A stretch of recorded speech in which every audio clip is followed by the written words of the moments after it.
Olá, meus queridos, hoje estamos ainda na sequência dessa série de estudos, mas começando a segunda etapa, o segundo momento, a partir do capítulo 12, um contexto profético, é claro, também tem um contexto histórico, mas mais voltado para a profecia e complementando a primeira parte, que foi do capítulo 1 até o capítulo 11, falando do contexto histórico, dos acontecimentos interno e externo, tanto da igreja quanto de surgimento, a queda de impérios, falando do Império de Roma, unificado em 476, e depois então a segunda parte, chamada Roma Oriental, e assim dando seguimento à nossa série de estudos e procurando absorver, compreender qual é o objetivo do Senhor para a nossa vida, que é, claro, nos levar à mensagem de salvação, e assim nos prepararmos para os acontecimentos que estão diante de nós. Hoje vamos falar sobre uma mulher vestida de sol e o dragão, ou esse grande conflito, essa perseguição. E do capítulo 12 até o 19 há muito esse confronto, esse conflito entre o bem e o mal, e queremos aprofundar, aprofundar realmente a cada dia nesse tema, e assim aprendemos aquilo que o Senhor deseja para nós. Vamos falar com o Senhor mais uma vez.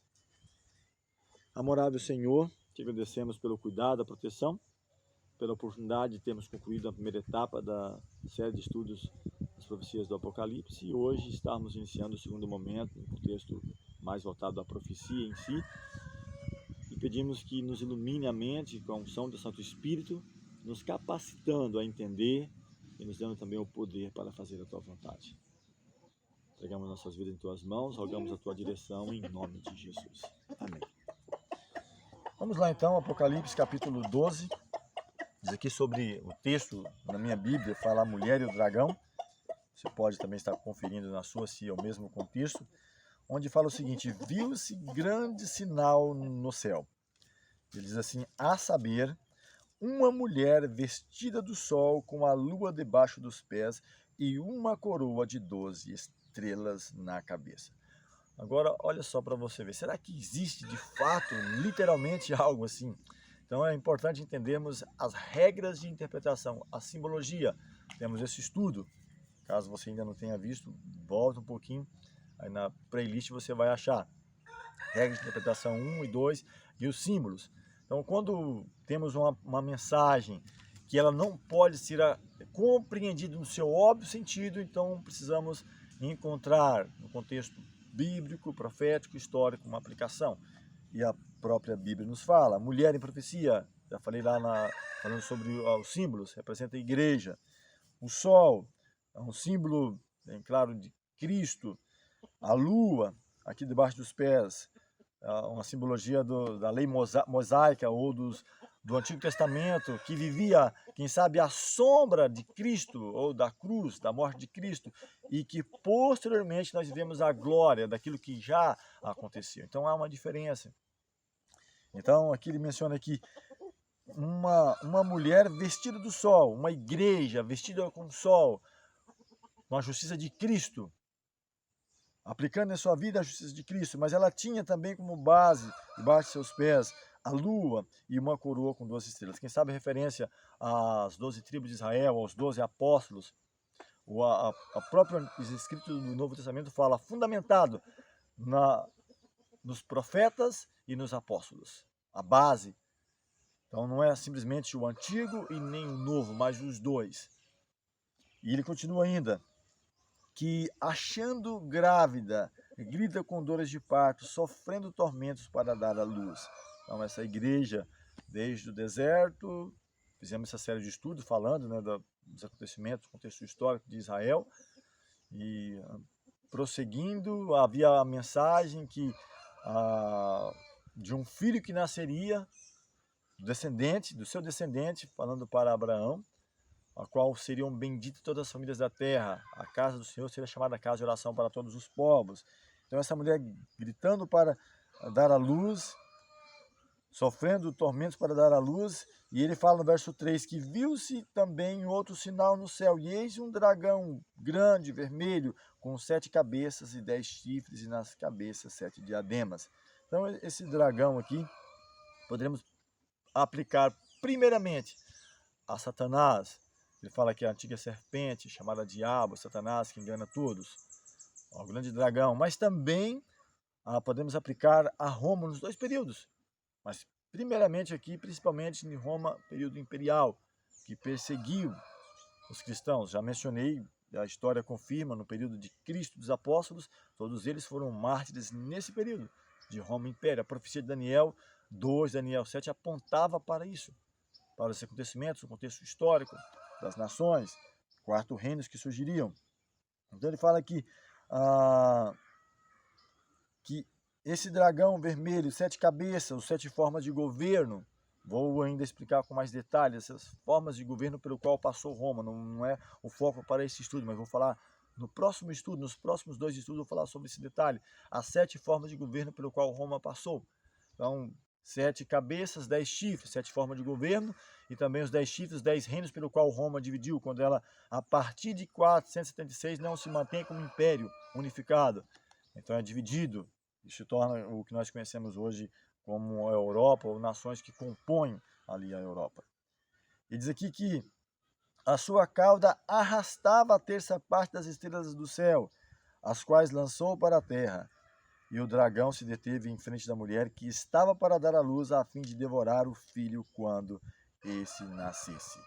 O verso 5 ainda fala que nasceu depois um filho, varão, que há de reger todas as nações com cetro de ferro.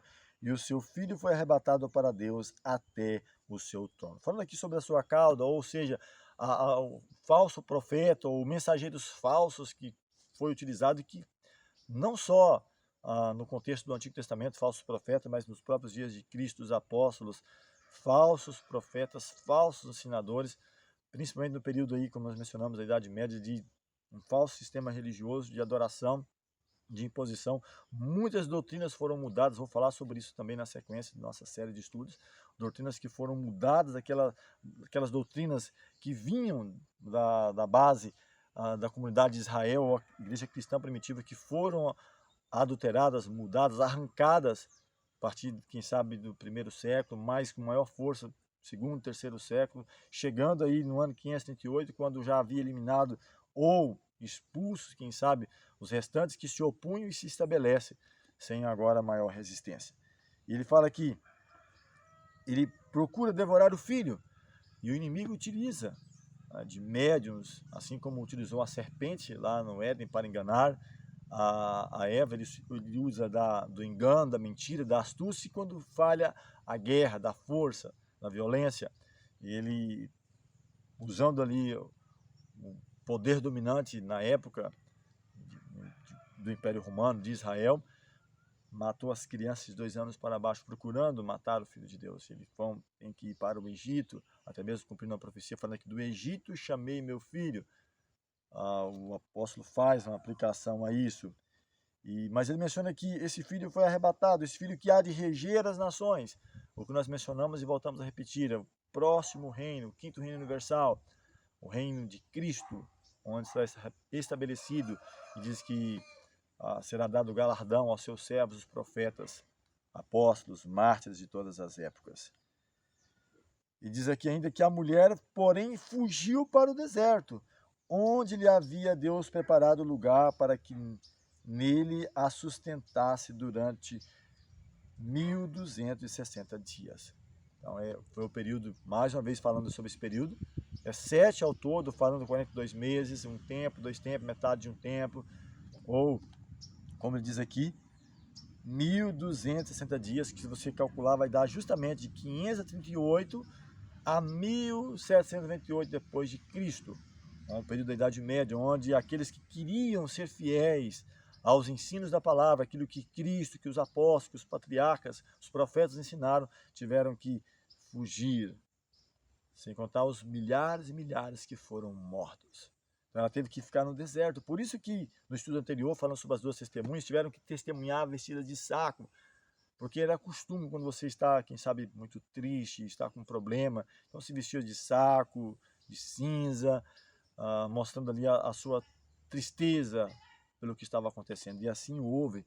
Ele fala que a igreja, a mulher, ela teve que fugir para o deserto, onde Deus preparou o local para que ela fosse sustentada durante o período de 1260 dias, ou 1260 anos, 538 a 1798. Quando então, até falamos sobre as trombetas, né, quando é tirado o foco sobre as reformas que estavam acontecendo, poderíamos citar vários nomes, Wycliffe, John Hus, Calvino, Zwingli, Lutero, tantos nomes que apareceram com reforma, mas que infelizmente não avançaram tanto. O inimigo é tão astuto porque os mesmos que sofreram perseguição depois perseguem também, porque não é igual o nosso líder pregou, então não avança. E a mensagem é dita que deve avançar, é como a luz da aurora, que vai avançando, avançando até ser dia perfeito, para que possa compreender. Foi durante muito tempo, como eu mencionei aqui, 1260 anos de supremacia, onde o saber tecnológico, científico, da própria palavra estava estagnado, não tinha acesso à Bíblia tal como era. Então era preciso avançar, e muitos não avançaram. Não, meu líder não foi, não avançou, ele só me ensinou até aqui, e pararam pelo meio do caminho. Nós vamos falar sobre isso ainda mais à frente, Apocalipse 17, onde fala sobre essa questão, enfatizado essa estagnação e não avançam nesse processo.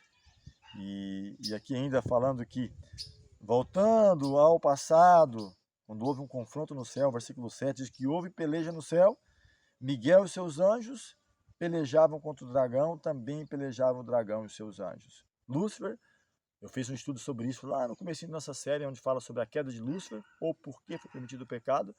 Ele, quem sabe, com seus questionamentos, mas não se abre para com Deus e com seu Filho, quem sabe abrindo o coração, mas ele começa a disseminar algo estranho, por incrível que pareça, no próprio céu.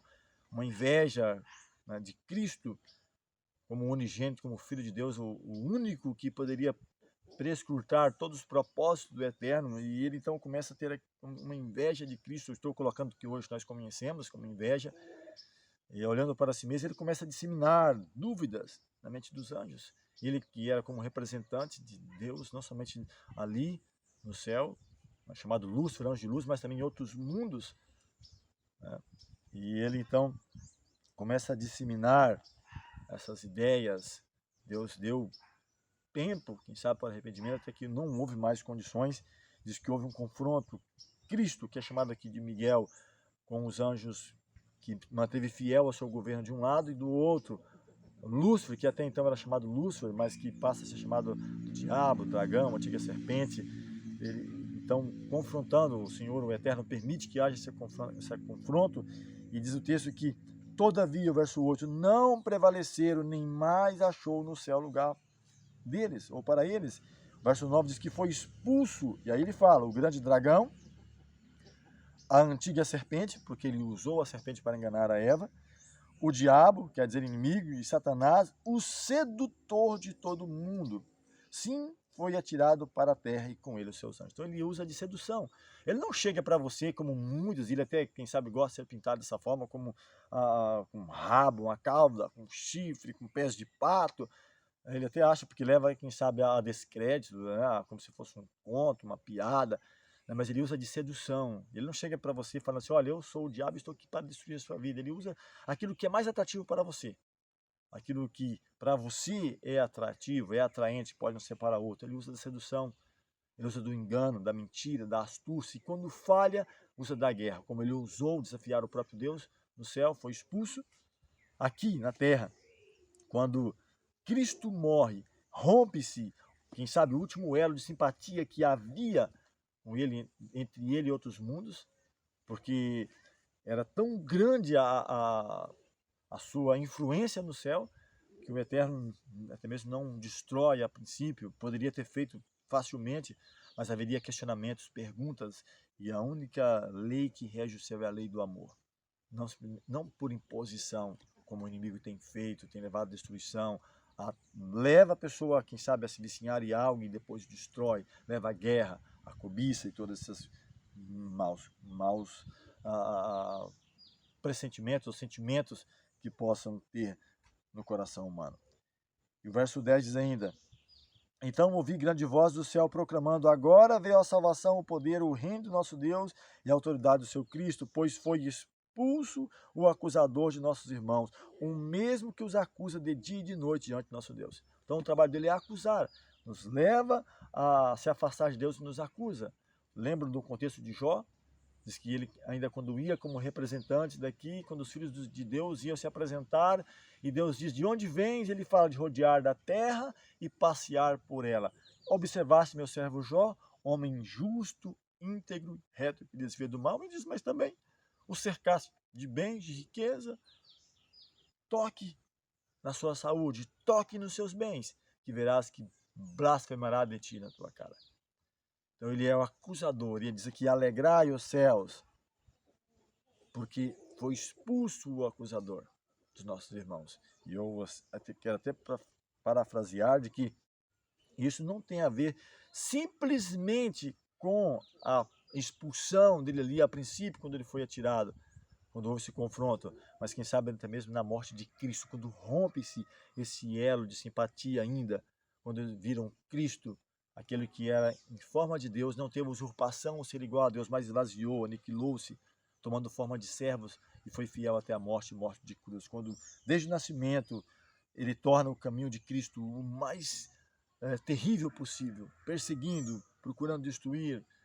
E então, quando Cristo dá o brado, está consumado, rompe-se o elo, se havia ainda algum elo de simpatia com outros mundos entre Satanás. Mas olha o que diz o texto, uma mensagem de conforto para nós. Eles, pois, o venceram. Todos que forem vencedores será por causa disso, por causa do sangue do Cordeiro e por causa da palavra, do testemunho que deram, e mesmo em face da morte não amaram a própria vida. Desde os tempos primórdios. Poderíamos colocar aqui Abel, o primeiro justo que foi morto, e assim patriarcas, profetas, chegando nos próprios dias de Cristo, no período da Idade Média, de 538 a 1798, quantos milhões não foram mortos? Aqui diz que eles venceram pelo testemunho, pelo sangue do Cordeiro, pela palavra, e que mesmo em face da morte não amaram a própria vida. E aqui ele diz ainda, por isto festejai, ó céus, e vós que nele habitais, mas ai da terra e do mar, pois o diabo desceu até vós, cheio de grande ira, sabendo que pouco tempo lhe resta. Então, olha só, está sentenciado, está decidido a destruição de Satanás. Por isso que diz que ele desceu até vós, a mensagem é essa, com grande ira, sabendo que está determinada a sua destruição. E que ao findar o milênio, o destino que cabe a ele será o fogo, enxofre, a morte eterna, e com ele todos aqueles que se perderem. E todos quanto ele levar à perdição vai pagar por si mesmo. E aqui está sentenciado para ele a sua derrota.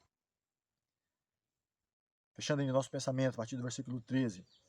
Diz que quando, pois, o dragão viu-se atirado à terra, persegue a mulher que dera à luz um filho. Diz que foi dada a ela 2 asas de grande águia para que voasse até o deserto, ao lugar aí onde é sustentado durante um tempo e tempos, metade de um tempo, fora da vista da serpente. Então, está sentenciado, está derrotado, mas ele então volta a sua atenção. Ele não consegue mais ter acesso ao céu, aos anjos, não consegue mais em relação a Cristo, porque o sonho dele é Cristo agora na humanidade, não consegui derrotar lá, como comandante, como arcanjo Miguel, mas vou derrotá-lo aqui, ele também não consegue. Rompe-se o laço de simpatia dele com os outros mundos, com os anjos, então a sua atenção é voltada para a igreja, persegue a igreja, e era sustentada por um tempo, e 2 tempos, metade de um tempo, o mesmo período, volta a bater nessa tecla, 7 vezes mencionado, o período profético mais mencionado, 538 a 1798, período em que o povo de Deus foram perseguidos, a igreja teve que ficar no anonimato, palavra de Deus confiscada, odiada, e ele diz mais, verso 15, então a serpente arrojou da sua boca atrás da mulher água como um rio, a fim de fazer com que ela fosse arrebatada pelo rio. A terra, porém, socorreu a mulher, a terra abriu a boca e engoliu o rio que o dragão tinha arrojado de sua boca. E o verso 17, finalizando, diz que irou-se o dragão contra a mulher e foi pelejar contra o restante da sua descendência. Quem é esse restante? Os que guardam os mandamentos de Deus e têm, o que mantém o testemunho de Jesus. E diz que ele se pôs em pé junto à areia do mar. Então aqui diz que ele arroja água ou povos e para perseguir, para destruir, mas diz que a terra ela absorve.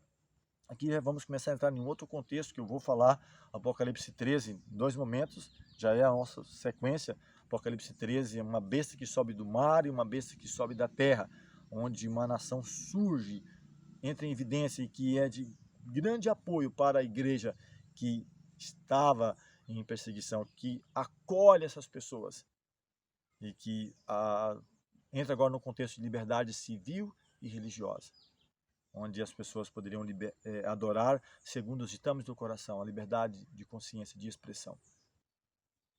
Aqui ele agora foca sua atenção não simplesmente só para a mulher, mas o restante. Então percebe que vai modificando o seu foco, uma guerra no céu, Cristo, a igreja na sua totalidade, mas aqui diz que ele ira contra a mulher, mas vai pelejar contra o restante, o remanescente. Paulo escreveu que mesmo que Israel seja como a areia do mar, somente o remanescente que será salvo. Então o remanescente, aquele que restou, quem sabe o pouquinho que ainda usa, questionar e adorar segundo diz a sua consciência e os ditames do coração. É claro que nós devemos, dentro do possível, sermos fiéis. O próprio Cristo ele menciona, quando é interrogado, Senhor, é lícito ou não pagar tributo a César? Ele diz, me mostra aí a moeda, de quem é essa inscrição, essa efígie? Ele diz, olha, de César. Então, dá a Deus o que é de Deus e a César o que é de César. Então, é importante termos nosso papel como cidadão, cumprir nossa parte, mas desde como o apóstolo ele fala em Atos, que mais importa obedecer a Deus do que aos homens. Como aconteceu lá com Daniel e seus amigos, e irá acontecer em nossos dias, onde novamente vão se impor e querer violar o nosso direito à consciência e de adoração ao nosso Deus, ao nosso único Deus e ao seu Filho. Vamos orar mais uma vez. Nosso próximo estudo, trabalharemos Apocalipse 13, uma besta que sobe do mar e uma besta que sobe da terra. Eterno Deus, bondoso Pai, te rendemos graças pelo teu cuidado e proteção, por mais a oportunidade de estudar a tua palavra. Pedimos a iluminação do teu Santo Espírito, para que a cada dia venhamos crescer em graça, em conhecimento, em obediência à tua palavra. Nós jogamos essas bênçãos e agradecemos em nome de Jesus. Amém.